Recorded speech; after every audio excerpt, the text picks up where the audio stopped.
name is Jima, and I'm 19 years old.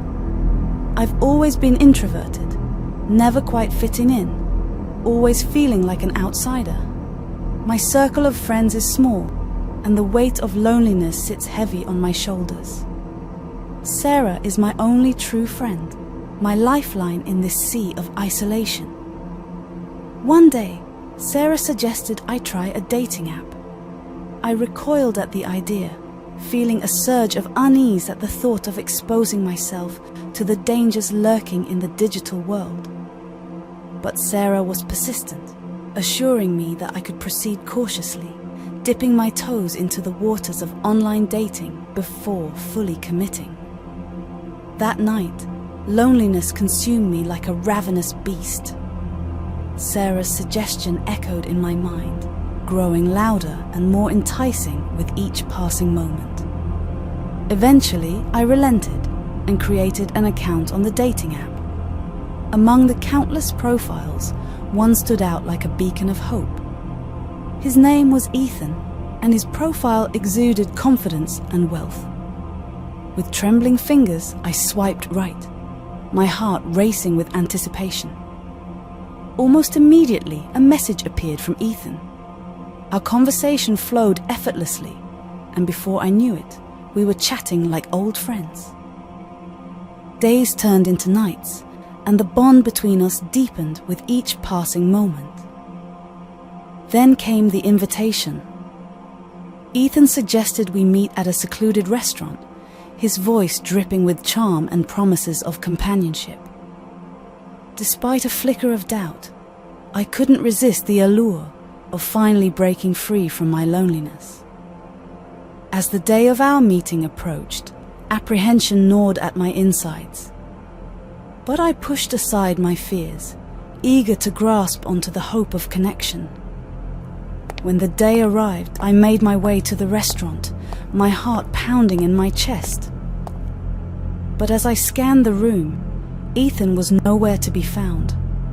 Panic clawed at my throat as I realized I had fallen into a trap, lured by the false promises of a predator hiding behind a charming facade. Alone and vulnerable, I stood frozen in the midst of the bustling restaurant, my mind racing with thoughts of what could have happened. Was Ethan real, or just a sinister phantom conjured from the depths of the internet? I stumbled out into the cold night air, the echoes of my footsteps mingling with the pounding of my heart. The darkness seemed to close in around me, suffocating and relentless. And as I wandered aimlessly through the empty streets, I couldn't shake the feeling that I was being watched, that unseen eyes were following my every move. Suddenly, my phone rang, piercing the silence like a scream in the night. With trembling hands, I answered, only to hear Ethan's voice on the other end. "Where are you?" "I'm waiting for you," he said, his tone unnervingly calm. "I'm almost there," I replied, my voice quivering with unease. "I'm outside the restaurant in my car. We're going to another place," Ethan explained, his words sending a chill down my spine. "Why?" I asked, my heart pounding in my chest. Ethan hesitated before replying, "I'm vegan. Can we go to another restaurant?" Reluctantly, I agreed, the sense of foreboding growing stronger with each passing moment. As I climbed into Ethan's car, a feeling of apprehension washed over me, like a cold hand gripping my heart. "We're going to a restaurant that's a bit further away. It'll take some time," Ethan informed me, his voice smooth, but tinged with something sinister. I nodded, my stomach growling with hunger. Ethan handed me a bottle of water, and I drank eagerly, the cool liquid soothing my parched throat. But as the minutes ticked by, a strange drowsiness crept over me, my eyelids growing heavy, as if weighted down by invisible chains. Panic surged through my veins as I realized something was terribly wrong. Before I could react, darkness consumed me, swallowing me whole like a beast lying in wait. And as I slipped into unconsciousness, I couldn't shake the feeling that I had fallen into a trap from which there might be no escape. As consciousness slowly seeped back into my mind, I found myself in a nightmarish scenario, straight out of a horror film. I was lying on a cold, metal table in what appeared to be an operating theatre, my limbs bound and a gag silencing my screams. My eyes darted around the room, panic seizing hold of my heart as I caught sight of Ethan. He was clad in a blood-stained white dress, his face twisted into a grotesque mask of madness. He moved towards me with slow, deliberate steps, wielding a syringe filled with an unknown substance. My body trembled as he injected the drug into my veins, its effects rippling through me like a wave of despair. I tried to fight against it, to resist the encroaching darkness, but it was futile. As the drug began to take hold, Ethan's grin widened, a chilling sight that sent shivers down my spine. With a steady hand, he raised a gleaming scalpel and made an incision across my abdomen, the pain searing through me like a white-hot flame.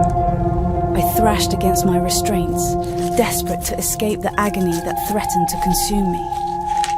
But Ethan showed no mercy, his hands moving with cold precision as he began to remove my organs one by one. I screamed until my throat was raw, each cry a desperate plea for salvation. But Ethan remained unfazed, his eyes gleaming with sadistic delight as he continued his grisly work. Finally, when he had taken all he desired, Ethan leaned in close, his breath hot against my ear. "Your eyes are so beautiful," he whispered, before wrenching them from their sockets with a sickening crunch. Left alone in the desolate hospital room, I lay in a pool of my own blood, the echoes of Ethan's laughter ringing in my ears. Time blurred into a haze of agony and despair, each passing moment a torment I could scarcely endure. It wasn't until a day later that my salvation came, as my best friend, guided by the GPS on my phone, stumbled upon the scene of my nightmare. They cut through my bonds and carried me to safety, but the horror of what I had endured would haunt me forever. Through tear-stained eyes, I learned the truth about Ethan. He was a black market organ smuggler, preying on unsuspecting girls he met through dating sites. The mere thought of his existence filled me with a rage so potent it threatened to consume me. If ever our paths were to cross again, I swore I would be the instrument of his demise. For Ethan had created a hell from which I would never truly escape, and in the depths of my despair, I found the resolve to ensure he paid dearly for his sins.